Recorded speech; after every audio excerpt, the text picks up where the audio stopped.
This video is a follow-on from the previous 27 videos dealing with price in the precious metals markets. If you haven't seen those videos, I'd recommend you doing so before watching this one. As you are all no doubt aware, a great many countries in the world are experiencing high inflation rates at present. In this video, I'm going to focus on hyperinflation because, unfortunately, I think that's where we're headed. I'm of the opinion that inflation will trend upwards, continue to rise on an ever-steepening curve until the currency hyperinflates. Hyperinflation will, at some point in the not-too-distant future, render most of the major currencies of the world utterly worthless.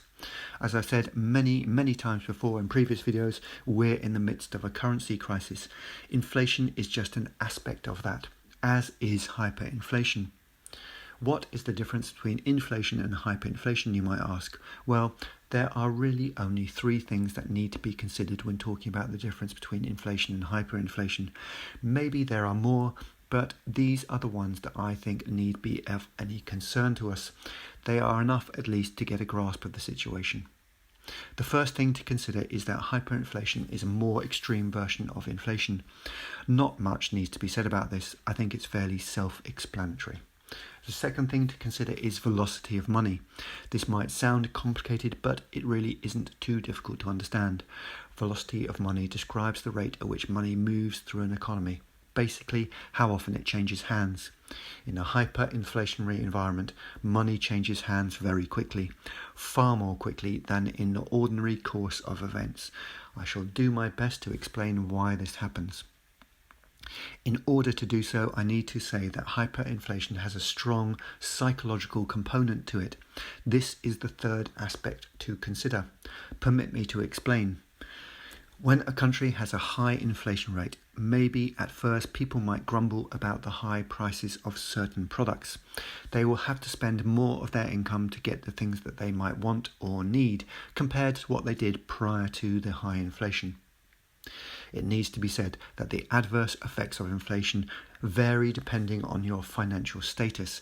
Generally speaking, inflation affects the poorest sections of society the worst and the richest the least.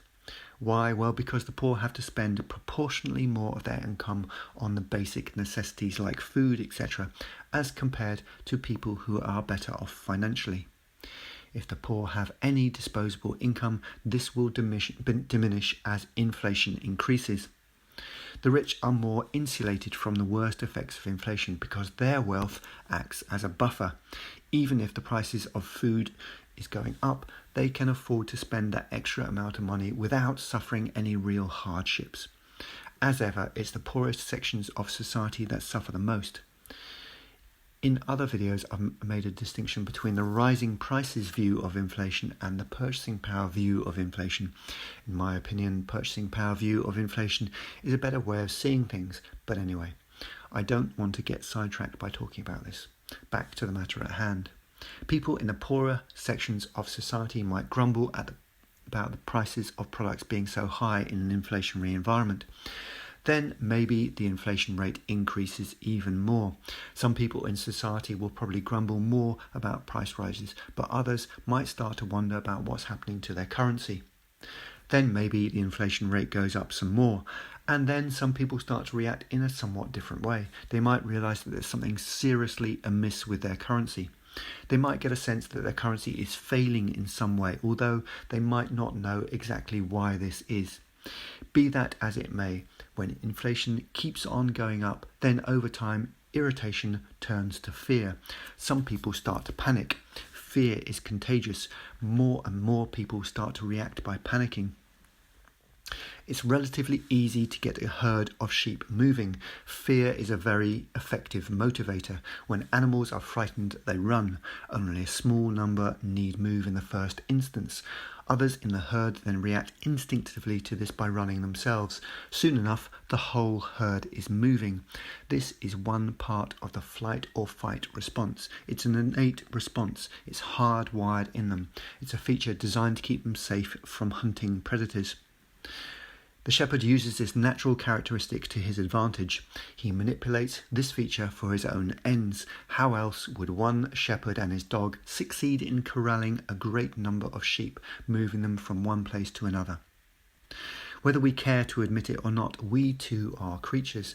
We too have a herd mentality. Fear is a great motivator in us also.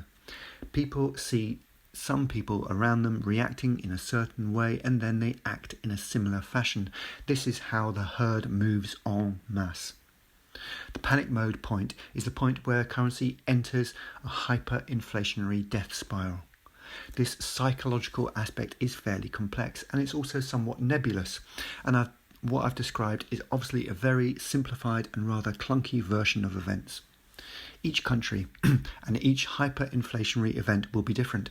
Indeed, each and every person within a particular country will react differently for reasons unique to that individual. But anyway, this is just meant to give you a general idea.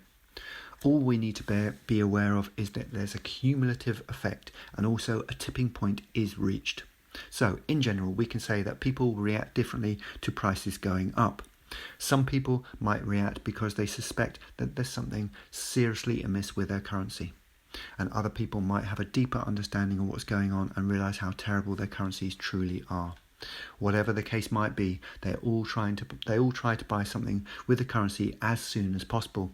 They know it's in their interest to buy something sooner rather than later, before that product gets too expensive for the rising prices view of inflation type of people, or before the currency loses value for the purchasing power view of inflation type of people. This is the main reason that the velocity of money speeds up in a hyperinflationary environment. People in Turkey are experiencing very high inflation at present, and the common people are suffering greatly. Technically speaking, they've probably already entered the realms of hyperinflation, but it hasn't tipped over into runaway hyperinflation as yet.